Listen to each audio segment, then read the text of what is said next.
सिद्धास्य सिद्धीश्वरा आचार्य जिनिशासिडोन्नतिकरा पूजा उपाध्यायका श्री सिद्धांत सुपाठका मुनिवरा रत्नत्रयाराधका पंचेते परमेष्टिना प्रतिदिनं कुर्वन्तु ते मंगलम।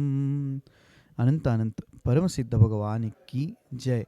1000 श्री आदिनाथ भगवान की जय। अंतिम तीर्थेश भगवान महावीर स्वामी की जय। आचार्य भगवान गुरुवर श्री विशुद्ध सागर जी महाराज की जय। सम्यक समाधान प्रदाता मुनिषि सुप्रभ सागर जी महाराज की जय। मुनिषि प्रणत सागर जी सौम्य सागर जी मुनिराज की जय। जय जन बंधुओं, हम सभी यहाँ उपस्थित हुए हैं देश के लोकप्रिय कार्यक्रम सम्यक समाधान के लिए। एक ऐसा कार्यक्रम, एक अनूठा प्लेटफॉर्म जिसके माध्यम से हम सभी के मन में उठने वाले जो विकल्प है उस विकल्पों का सम्यक समाधान मुनिश्री अपने मुखारविंद से हम सभी को प्रदान करते हैं। कितने अहोभाग्य के वह क्षण होंगे जिस क्षण में अपने मन में उठने वाले विकल्पों का समाधान पंचम परमेष्टि साधु परमेष्टि के मुखारविंद से हम सभी को प्राप्त होता है। अगर आप इस कार्यक्रम से जुड़ना चाहते हो या कार्यक्रम के माध्यम से अपने मन में उठने वाले विकल्पों का समाधान चाहते हो तो कार्यक्रम में नीचे जो पट्टी पे स्क्रॉल पे या फ्लिप पे जो हमारे नंबर चल रहे हैं, हमारे ईमेल आईडी है, उसके माध्यम से आप अपना विकल्प हम तक पहुंचा सकते हैं। उस विकल्पों को एकत्रित करके मुनिषी तक पहुंचाया जाएगा। वो मुनिषी के मुखारविंद से हम सभी लोग सम्यक समाधान प्राप्त करेंगे। सम्यक समाधान के माध्यम से आप अपने विकल्पों का समाधान प्राप्त कर ही सकते हैं एवं उस विकल्प के कारण अन्य लोगों के मन में जो विकल्प है उसके विकल्पों का भी समाधान हम सभी प्राप्त कर सकते हैं। तो आप जल्द से जल्द अपने मन में उठने वाले विकल्पों को हम तक पहुंचाएं और हम सभी लोग उस विकल्प का सम्यक समाधान मुनिषी के मुखारविंद से प्राप्त करेंगे। मुनिषी के चरणों में नमोस्तु करते हुए आज के उस कार्यक्रम को, लोकप्रिय कार्यक्रम की शुरुआत करते हैं। मुनिषी प्रणत सागर जी महाराज से निवेदन करते हैं कि हे स्वामी, आज के कार्यक्रम को गति प्रदान करते हुए संचालित करें। नमोस्तु नमोस्तु नमोस्तु। ओम नमः सिद्धेभ्य। नमः श्रीवर्धमानाय निर्धूतकलिलात्मने सालोकानां त्रिलोकानां यद्विद्यादर्पणायते यद्विद्यादर्पणायते। पंच परमेष्टि भगवान की परम पूज्य आचार्य भगवंत गुरुवर विशुद्ध सागर जी मुनि महाराज की, परम पूज्य मुनि श्री सुप्रभ सागर जी महाराज की,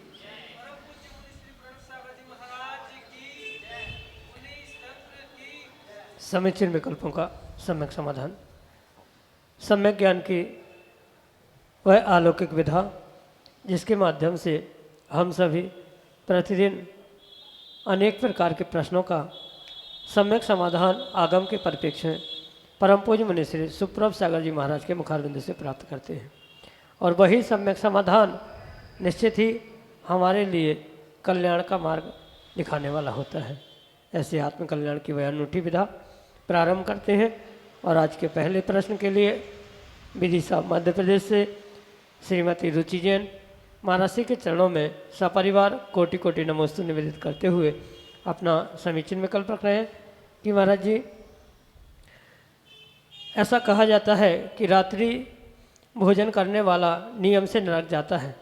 तो जो बच्चे युवा रात्रि में भोजन करते हैं लेकिन बाद में गुरु के समागम से वह रात्रि भोजन छोड़ देते हैं तो वह भी नरक जाएंगे क्या, या उनकी और कोई गति मिल सकती है? हमारे समीचीन विकल्प का सम्यक समाधान करने की अनुकंपा करें। नमोस्तु महाराज जी, नमस्ते। ओम नमः सिद्धम। परम पूज्य आचार्य भगवान गुरुवर विशुद्ध सागर जी महाराज की, परम पूज्य मुनि श्री सुप्रभ सागर जी महाराज जी की। आगम के परिप्रेक्ष्य में ये परम सत्य है, जो रात्रि भोजन करता है वह नियम से नरक जाता है। पर यह भी परम सत्य समझने की आवश्यकता है कि जैसे कोई बालक युवा अज्ञान दशा में रात्रि भोजन करता है और गुरु के समागम से ज्ञान आदि प्राप्त होने पर उसका परित्याग करते हुए पुनः समय पर भोजन ग्रहण करना आदि प्रारंभ करता है, तो वह ज़रूरी नहीं है कि नरक जाए ही, और ये भी आवश्यक नहीं है कि नहीं भी जाए, क्योंकि ऐसे कार्य करते समय जो नरक के साधन या नरक गति के साधन बहु आरंभ परिग्रह आदि रूप कहे हैं, ये कार्य करते समय अगर आयु बंध नहीं हुआ है तो ज़रूरी नहीं है कि वह नरक जाए, क्योंकि आयु बंध की विशेषता आचार्य भगवंतों ने बताई है कि जीवन भर में 8 ऐसे बंध अपकर्षण काल आते हैं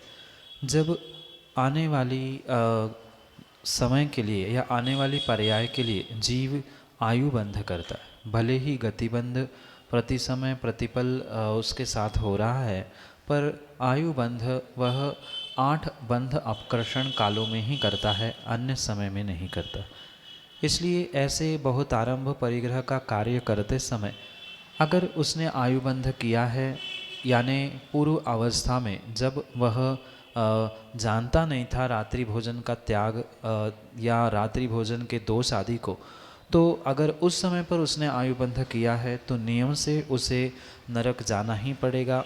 बाद में भले ही वह कितना ही उसका त्याग करे, पर अगर पहले उसे आयुबंध नहीं हुआ है और बाद में उसने अपने इस गलती का परित्याग करते हुए अगर गुरुजनों से प्रायश्चित आदि ग्रहण किया है, तो नियम से वह उसकी दुर्गति नरक गति आदि बचने की संभावना है।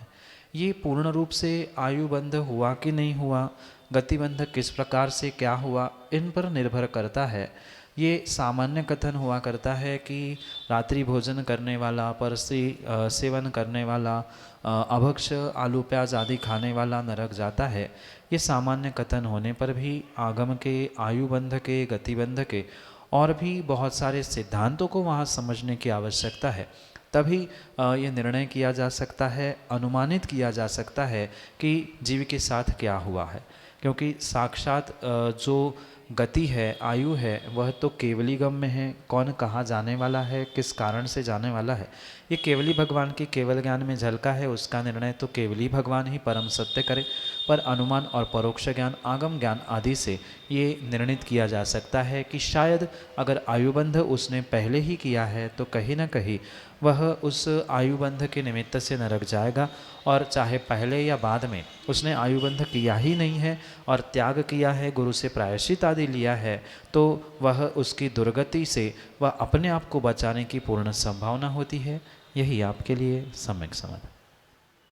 सुयश सिंह टीकमगढ़ मध्य प्रदेश से अगले समीचीन विकल्प ये है कि अपन सब यूथ सक्सेस की बात करते हैं, व्हेन वी गो आउटसाइड तो हमारे जीवन में भटकाव आ जाता है, चाहे हम सराउंडिंग से डिस्ट्रैक्ट होते हों, चाहे अपोजिट जेंडर से डिस्ट्रैक्ट होते हैं। और जैसे ही डिस्ट्रैक्ट होते हैं तो हम जिस एम को लेके बाहर गए हुए थे, चाहे एग्जाम्स को लेके, ये क्वेश्चन आम यूथ का है, मैं उनके बिहाफ पे क्वेश्चन कर रहा हूँ। जैसे ही अपन बाहर पहुँचते हैं तो किसी एम को लेके पहुँचते तो हमारे जीवन में भटकाव आ जाता है। सक्सेस तो दूर, हम उस एम तक नहीं पहुँच पाते। तो उस जब भटकाव आता है उस टाइम को हम महर्षि कैसे मैनेज करें, कृपया मार्गदर्शन करें। जीवन में अपने लक्ष्य एम को प्राप्त करते समय बहुत सारे डिस्ट्रैक्शंस आना ये स्वाभाविक है, पर उन डिस्ट्रैक्शन के समय में अगर आप अपने एम के प्रति डिवोटेड हो तो कभी भी आप बहुत जल्दी डिस्ट्रैक्ट नहीं हो सकते।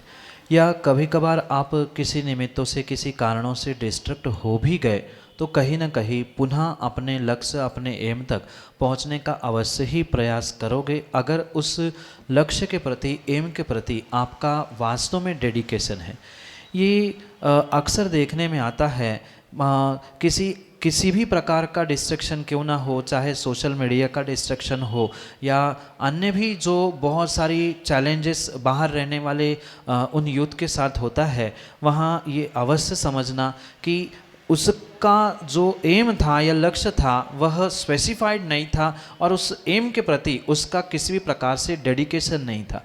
अगर डेडिकेशन है तो वह सक्सेस होना बहुत सहज है और सक्सेस क्या, वह अपने एम को कभी भी छोड़ नहीं सकता। और माना कि ये सब कुछ होने पर भी वह कहीं ना कहीं डिस्ट्रैक्ट हो रहा है, तो वहीं पर उसे अपने उस इमोशंस को, अपने आप को संभालने की आवश्यकता है। और वह तभी संभाल सकता है जब उसने अपने उस एम को जो तय किया है, चाहे पढ़ाई का विषय हो चाहे अन्य हो, वहाँ पर उसे ये बार बार याद करने की आवश्यकता है, मैं घर से निकला क्यों हूँ, मैं इतना जो समय देकर घर परिवार आदि से दूर होकर, चाहे माता पिता ने पैसे आदि खर्च किए हो या मैंने भी सब घर परिवार की सुख सुविधाओं को छोड़कर यहाँ आया हूँ, इसके पीछे मेरा कारण क्या है, ये अगर सोचता रहेगा तो हो सकता है वह पुनः अपने लक्ष्य, अपने एम तक पहुंचने की संभावना है। पर यह भी मैं मानता हूं, जब व्यक्ति बहुत डिस्ट्रैक्ट हो जाता है किसी भी निमित्त से, तो वह पुनः लाइन पे आना इतना आसानी से संभव नहीं हो सकता कि जितना शब्दों में कहना संभव है। वहाँ उसे कहीं ना कहीं उस स्थान को छोड़ने की आवश्यकता है जिस स्थान में रहते रहते वह हमेशा किसी एक डिस्ट्रक्शन के बारे में सोच रहा है, विचार कर रहा है।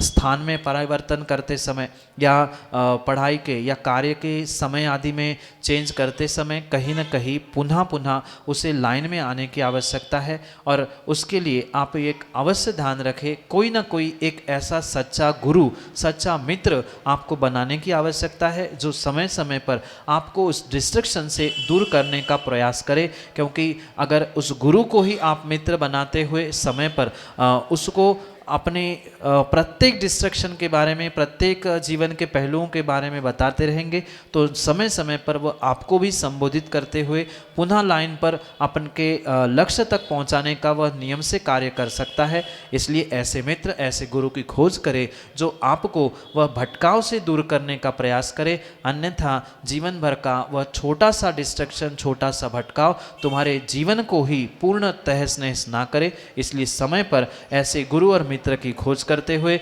उनसे मार्गदर्शन ले, यही आपके लिए समाधान।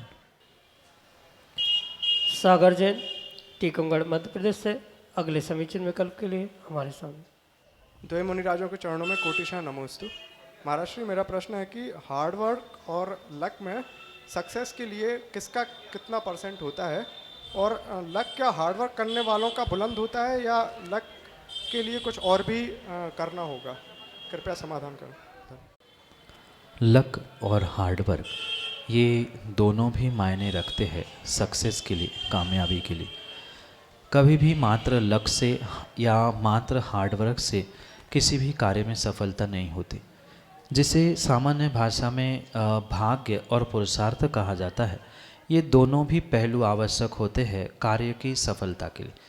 ये बहुत सामान्य सी बात है कि जो जितना हार्डवर्क करेगा उसके लिए कुछ अंशों में ही सही, पर वहाँ पुण्य, भाग्य या लक फैक्टर अवश्य ही आवश्यक होगा। पर ज़रूरी नहीं है कि 50% हार्डवर्क हो और 50% लक हो। जो जैसा कार्य है उस पर वैसा ही वह उसका परसेंटेज भी अवश्य ही तय होता है।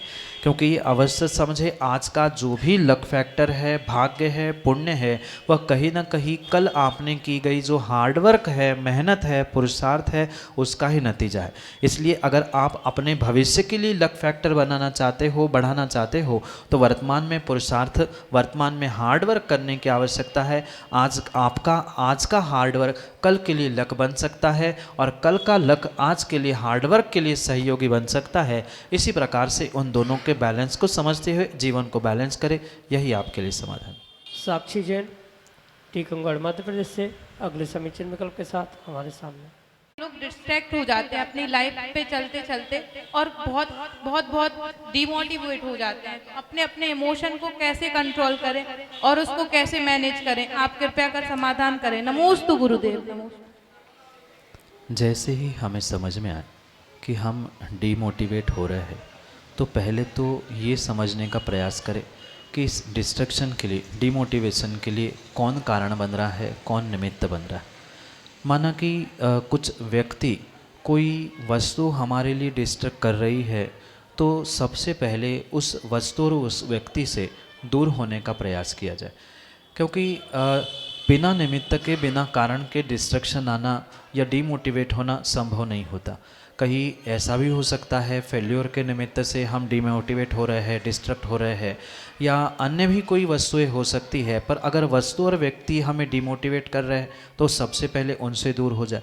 माना कि वस्तु और व्यक्ति नहीं है, हमारा स्वयं का फेल्योर, हमारी स्वयं की सोच ही हमें डीमोटिवेट कर रही है या डिस्ट्रैक्ट कर रही है, तो उसके पीछे के कारण खोजने की आवश्यकता है कि अगर मुझे फेल्योर मिला है तो फेल्योर क्यों मिला, फेल्योर के कारण खोजते हुए उस फेल्योर से पुनः सक्सेस की ओर बढ़ने के लिए मैं क्या कर सकता हूँ। इन बातों का अगर विचार करेंगे तो हो सकता है कुछ अंशों में आप अपने ही जीवन के उस डिस्ट्रैक्शन को, डिमोटिवेशन को पूर्ण कर सकते हैं या मोटिवेशन रूप में बदल सकते। इसलिए कहीं ना कहीं आपको कुछ अंशों में स्वयं के लिए मेडिटेशन, ध्यान आदि करना, कुछ जाप, भगवान की आराधना आदि करना ये भी आवश्यक है, क्योंकि जैसे ही भगवान की आराधना, पूजा आदि आदि करेंगे अपने आप अपने भीतर के जो हार्मोन्स है जो डिमोटिवेट या निगेटिवता की ओर जा रहे हैं वह कभी ना कभी बदलने की संभावना होती है। इसलिए ऐसे पुण्यवर्धक कार्यों के द्वारा उनकी अनुमोदना करने से या कुछ ऐसा करे, माना कि हम भगवान के पास भी नहीं जाना चाहते तो कुछ एन्जॉयमेंट की ऐसे कार्य करें कि जिससे हम डिमोटिवेट हो रहे थे, जो हमारे हार्मोन्स निगेटिविटी की ओर बढ़ रहे थे, हम उसको ऐसे पॉजिटिव तरीके से भर ले। जैसे मित्रों के साथ कहीं बहुत अच्छे पिकनिक स्पॉट पर घूमने के लिए चले जाए, वहाँ खूब बहुत एन्जॉयमेंट कर ले, जिससे जो हमारे दिमाग की नसें चोक हो रही थी, डिप्रेशन में जाने की संभावना थी, वहाँ फुल एन्जॉयमेंट करते हुए वह उस हमारी सोच को, हमारी उस नेगेटिविटी को, हमारी डिमोटिवेशन को हम उस एन्जॉयमेंट से रिचार्ज करने का प्रयास करें। ऐसे बहुत सारे साधनों से उस डिमोटिवेशन के समय में या डिस्ट्रैक्शन के समय में उस डिस्ट्रैक्शन पे हम ऐसा डिस्ट्रैक्शन करें कि वो डिस्ट्रैक्शन पुनः हमारी ज़िंदगी में आए नहीं। यही आपके लिए समाधान। अंशुल जैन, मैनवार, टीकमगढ़, मध्य प्रदेश से अगले समीचीन विकल्प के लिए। महाराज जी, अपने जीवन में कोई भी डिसीजन लेने के पहले यह कैसे तय करें कि भविष्य में यह हमारे लिए सही होगा या गलत। लाइफ में सही डिसीजन लेने के पहले हमें किन किन बातों का ध्यान रखना चाहिए। प्रेजेंट में फ्यूचर को प्रेडिक्ट करना ये इम्पॉसिबल ही हुआ करता है। आप ये सोचो कि 10 साल बाद मैंने जो करियर प्रारंभ किया है उसमें मैं सक्सेस हो पाऊँ कि नहीं, ये आज प्रेडिक्ट करना किसी भी प्रकार से संभव नहीं। हाँ, ये अवश्य ही सोचा जा सकता है या विचार किया जा सकता है कि मैं ये जो कर रहा हूँ उसमें मैं अपना कितना सेटिस्फैक्शन प्राप्त कर रहा हूँ या मैं उसमें कितना अपना सैचुरेशन दे रहा हूँ जिसके निमित्त से मैं सक्सेस हो पाऊँ। क्योंकि मैंने जैसे अभी कहा कि ये सक्सेस या कामयाबी एक सब्जेक्टिव टर्म है, सबके लिए भिन्न भिन्न प्रकार से होती है।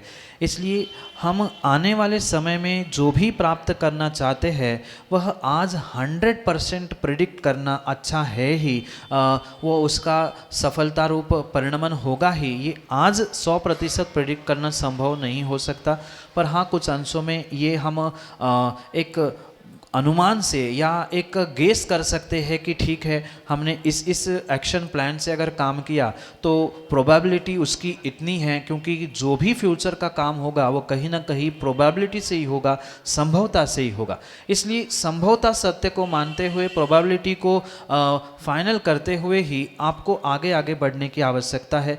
ज़रूरी नहीं है कि हम इकट्ठा 10 साल के बारे में सोचें, हम बहुत शॉर्ट टर्म फ्यूचर के बारे में सोचें कि 1 साल के बारे में, 6 महीने के बारे में। ठीक है, 6 महीने का मेरा ऐसा एक्शन प्लान है, फिर 6 महीने के बाद ये मेरा एक्शन प्लान है। भले ही 10 साल बाद का हमारा गोल तय है, पर उसके लिए छोटे छोटे टुकड़ों में हम अपना एक्शन प्लान एक्टिवेट करने का प्रयास करें और उसको पूर्ण करने का प्रयास करें, तो नियम से आपका वह 10 साल, 15 साल, 20 साल बाद का जो लक्ष्य है, एम है, आप उसे ही अवश्य ही पूर्ण कर सकते हो। पर उसे कहीं ना कहीं टुकड़े टुकड़ों में, कहीं ना कहीं उसे एक्शन प्लान के रूप में प्राप्त करें और उसके उसके लिए डेडिकेशन से डायरेक्शन को देते हुए सही समय पर निर्णय करने का काम करे और सही पुरुषार्थ करने का प्रयास करे, मेहनत करे, तो अवश्य ही लक फैक्टर के साथ आप अपने उस जीवन में उस लक्ष्य तक पहुंचते हुए सफलता प्राप्त कर सकते हो। यही आपके लिए समाधान। वैभव जैन, टीकमगढ़, मध्य प्रदेश से अगले समीक्षण विकल्प के लिए। महाराज मेरा प्रश्न यह है, हम सभी जानते हैं कि फेलियर होना जीवन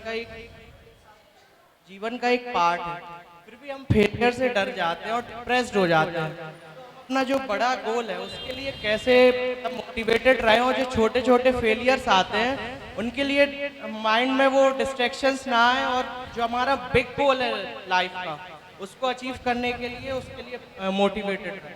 नमोस्तु। फेल्यूर सक्सेस की पहली सीढ़ी है, ये जानते हुए भी कहीं न कहीं युवावस्था में व्यक्ति उसे मान नहीं पाता, या उसे सीधी भाषा में कह दे तो पचा नहीं पाता।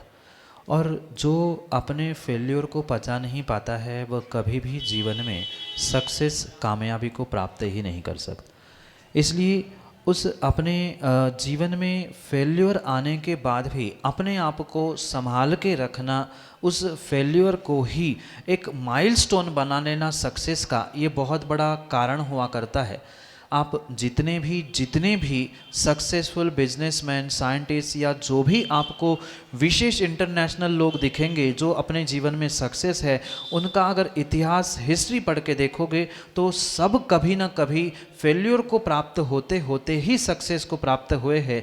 ये अवश्य ही हमेशा ध्यान रखें। अगर इन फेल्यूर को लेकर आप डिस्ट्रैक्ट हो रहे हैं तो ऐसे उन कथाओं को पढ़े जिन्होंने पहले अपने जीवन में बहुत बड़े बड़े फेल्यूर को प्राप्त किया, लोगों ने उनको धुतकारा, नौकरी से निकाल दिया, घर से निकाल दिया, फिर भी उन्होंने कैसे मेहनत करते हुए जब सफलता प्राप्त कर ली। आज इस पूरे भारत के नहीं, पूरे विश्व के वे सबसे बड़े साइंटिस्ट या सबसे बड़े बिजनेसमैन कैसे बने। अगर उनकी प्रेरणात्मक कथाएं हम पढ़ते रहेंगे, सुनते रहेंगे, तो हो सकता है उस फेल्यूर आदि को लेकर हम डिस्ट्रैक्ट नहीं होंगे। और अगर उस फेल्यूर को ही हम माइलस्टोन जैसे उन्होंने बनाया था कि ठीक है अब हम फेल्यूर को प्राप्त कर चुके हैं या फेल्यूर हो चुका है तो क्यों हुआ, उसको हम किस प्रकार से सुधार सकते हैं, किस प्रकार से ठीक कर सकते हैं, इन ड्रॉबैक्स को समझते हुए उस फेल्यूर पर हम अगर जीत प्राप्त करें तो नियम से जीवन में कामयाबी और सक्सेस आपको अवश्य ही मिलेगा।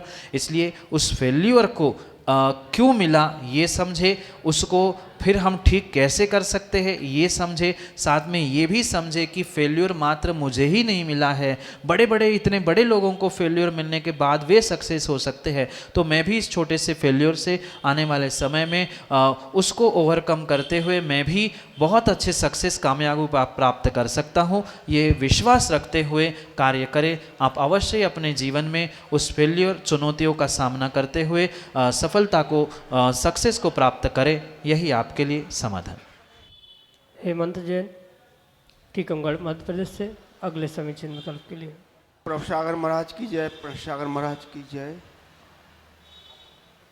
महाराज श्री 22-23 साल पहले सुमति सागर महाराज जी आए थे, तब उन्होंने कहा क्यों रे चौका नहीं लगाता है, मेरे भाव अनुकूलता नहीं थी तब। उसके बाद अभी चौका लगा है 23-24 साल बाद मैंने अपने निज निवास पर। सुप्रभ सागर महाराज के आहार हो चुके हैं हमारे यहाँ। उसके बाद ऐसा विकल्प हुआ कि चींटी प्लेटफार्म से रैक के ऊपर जा रही थी, तो मैंने वो छिद्र बंद कर दिया है, तो अब मन व्याकुल हो रहा है, तो उसका प्रायश्चित दीजिए। जो चींटी का छिद्र, जहाँ चींटियाँ अपना घर बना के रहती हैं, उसे बंद करने से नियम से किसी जीव को घर से बेघर करने के लिए, क्योंकि जो बाहर होंगे वे अंदर नहीं जा पाएंगे और जो अंदर है वो बाहर नहीं आ पाएंगे। इसलिए कहीं ना कहीं बहुत बड़ा पाप ये कार्य करने से आपको अवश्य ही लगा है। रही बात उसके प्रायश्चित की, तो जो भी गलती, जो भी दोष हुआ करता है उसका प्रायश्चित सामूहिक रूप से नहीं लिया जाता, अपितु व्यक्तिगत रूप से आप गुरु के पास पहुंचकर उसका प्रायश्चित ले ले, क्योंकि जो भी प्रायश्चित आदि होता है वह व्यक्तिगत रूप से ही होता है, सामूहिक रूप से नहीं होता। ये अवश्य समझे कि आपको उस चीज़ का पश्चाताप है, ये बहुत बड़ी बात है। और पश्चाताप के साथ आप प्रत्यक्ष गुरु से व्यक्तिगत मिलते हुए उसका प्रायश्चित ग्रहण करें और उसे पूर्ण करने का प्रयास करें। आपके अच्छे भावों के साथ पूर्ण किए गए उस प्रायश्चित से हो सकता है वह दोषों का प्रक्षालन हो। यही आपके लिए सम्यक समझ। प्रियम जैन, टीकमगढ़, मध्य प्रदेश से अगले समीचीन विकल्प के लिए। आचार्य गुरु श्री विशुद्ध सागर जी महाराज की जय, मुनि श्री सुप्रभ सागर जी महाराज की जय, मुनि श्री प्रणत सागर जी महाराज की जय। मुनि द्वय के चरणों में त्रयवार नमोस्तु नमोस्तु नमोस्तु।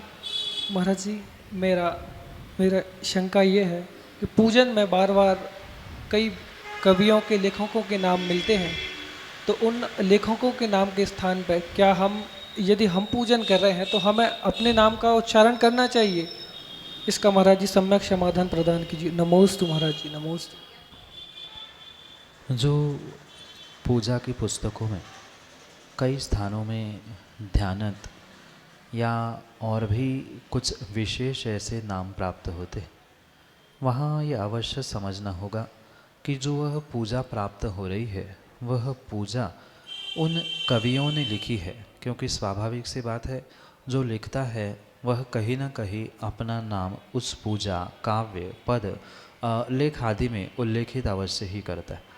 और जो ये पूजा में हर समय या कई स्थानों पर ध्यानत आदि शब्द आया है, वह जो पंडित ध्यानत राम जी थे उन्होंने लिखे हुए उन पूजाओं में ही उन्होंने अपने नामों को उल्लेखित करते हुए वह ध्यानत शब्द को वहाँ प्रयोग किया।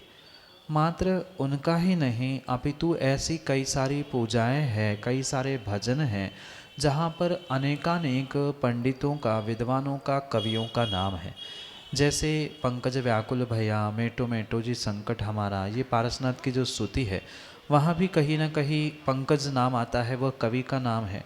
ऐसे ही कवि के नाम से लिखी गई पूजा, स्तोत्र, भक्ति आदि को जैसा लिखा है बिल्कुल वैसा ही पढ़ना चाहिए।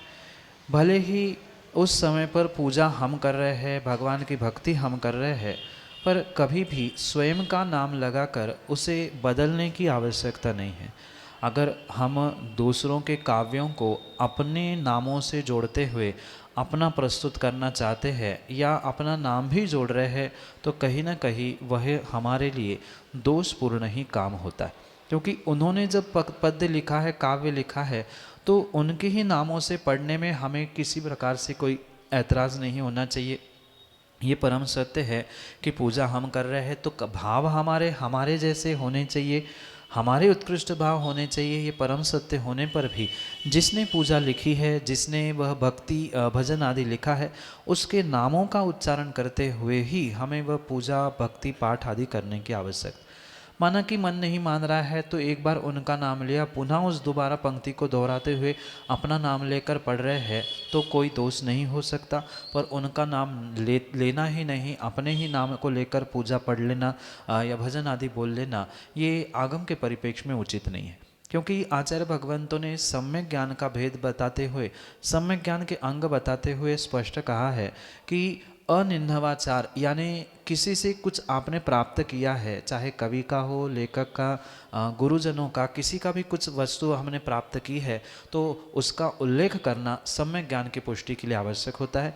अन्यथा वह निन्नव यानी दूसरों के ज्ञान को, नामों को छुपाना, इसका दोष आपको ज्ञानावरणी दर्शनावरणी कर्म के आश्रयबंध रूप लगने की संभावना है। इसलिए जैसा है वैसा ही पढ़े, यही आपके लिए सम्यक समझ।